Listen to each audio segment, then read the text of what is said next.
Hiya, day 3. We're talking about clouds again.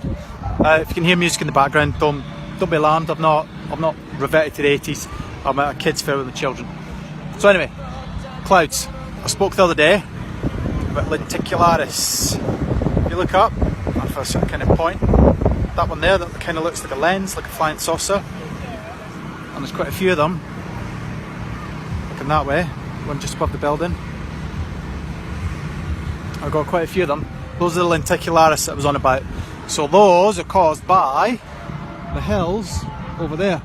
So the wind is coming up over the top of the hills. It's forcing the air up. It compresses it when it's at the bottom of the hill, so it heats up, gets to the top, uncompresses, and then it gets cold. And that's when you end up with a lenticularis. So you can see the hills from there, sort of walks its way around, and then you can see them up behind me.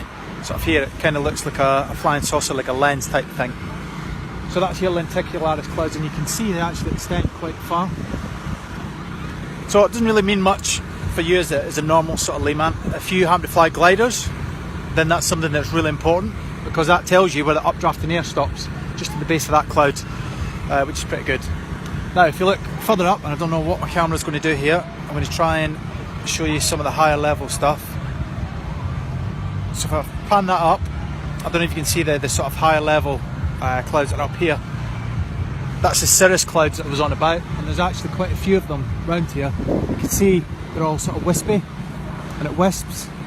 That is the high level winds, the jet stream, so that's your alto cirrus, that's high level, and the jet stream, the high level wind is forcing the clouds out, and that's where you get like those big brush strokes. And again, over there, you can see them all sort of wispy. So that's your high level alto cirrus clouds. Try to see if we can see anything else. Yeah, over there's a lot more lenticularis as well, and then we've got some low-lying cumulus over the top of the hills there as well. So there's all sorts of different clouds. Now today you can see that actually there's not a great deal low level, it's all quite high level, so that means that the air at the minute is quite stable. The air masses are not getting forced up. When they get forced up, and that's when you tend to get clouds, but as it is in the minute there's not much, so that means that there's probably high pressure just now. It's keep thinking high pressure, it keeps a lid on things, so it stops you getting a lot of weather. So it's a nice day today. It's about 21, 22 C. I don't know what that is in Fahrenheit yet. I can't speak American yet with temperatures, but it's a nice day. Whereas 2 days ago there was low pressure, there's not a pressure cooker, it's not keeping a lid on all that weather, so you end up with the rubbish weather.